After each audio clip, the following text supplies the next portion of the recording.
চাপা ওর এই যৌবনের বাড়ি থেকে আমি এক খুঁয়ে নিভিয়ে দেবো রে।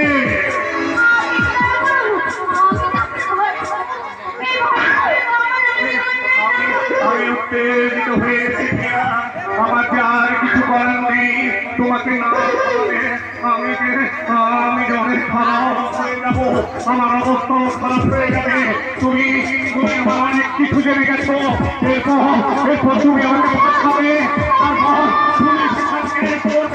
তারপর পুলিশ এসে আমাকে অ্যারেস্ট করলে আমি সারা ফেসে যাবো। আমি তাই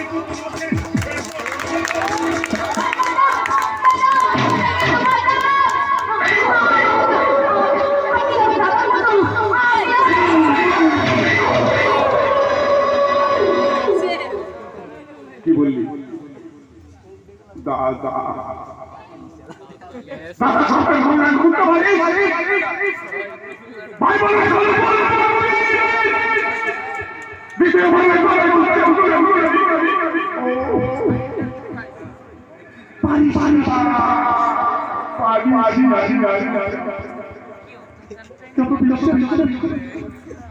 আমার কোনো বোন নেই। আমার ইচ্ছে করে ভাই ভরে ভরে নিয়ে কেউ আমার কপালে ফুলে ঢুকে বলল ভাইয়ের কপালে দিলাম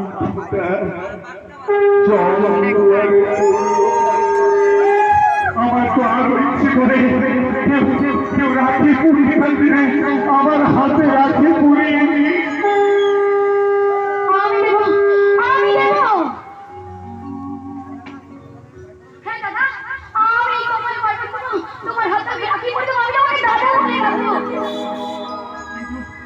কিন্তু একটু আগে তোকে জানি ও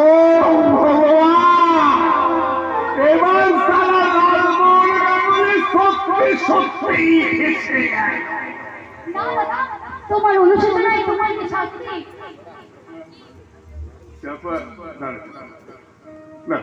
আমি একটা ভীমাকে ফোন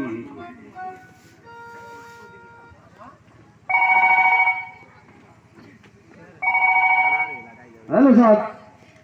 ভীমা, হ্যাঁ আমি বলছিলাম তুই যেমন করেই পারিস একটা রাখি নিয়ে আসল একটা দামি সোনার নেকলেস আর একটা দামি শাড়ি, বুঝলি? টাকা ক্যাশিয়ারের কাছ থেকে বুঝে নিবি। কিন্তু স্যার এখন তো রাখি পাওয়ার সময় নয়, রাখি বাঁধতে গেলে তো সময় লাগে। এই শোন শোন, যত দেরি হোক ক্ষতি নেই। তুই রাখিটা আর ওই হাতটা আর বেনারসি শাড়িটা নিবি, তারপর এখানে আসবি। Okay bye. ঠিক আছে স্যার।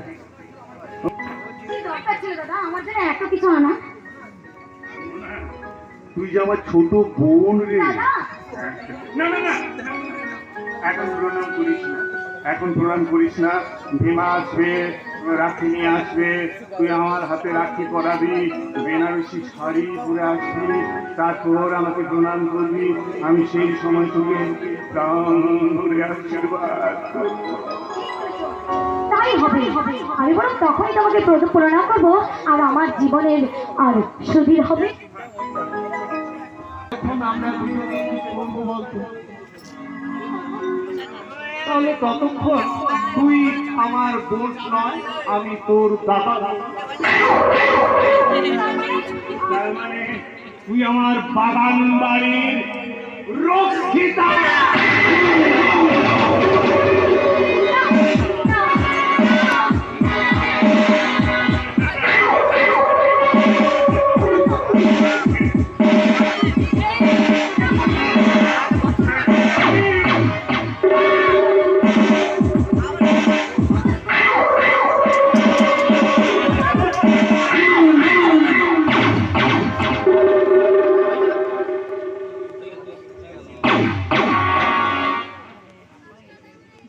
বড্ড বনগিরি ফলাতে পুছিয়ে দিয়েছে।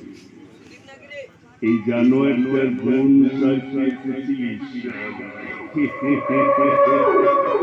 কিন্তু ভীমা এসে যদি এই অবস্থায় দেখে তাহলে তো আমি শুনে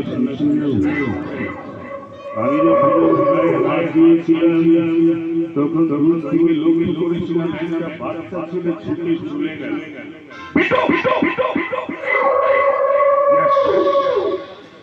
বিলাসের ভাগ্য। তোর দিন বোধহয় শেষ হয়ে গেল। আমি যাই। এ আমার ছোট বউ পড়ে আছে, ছোট বউ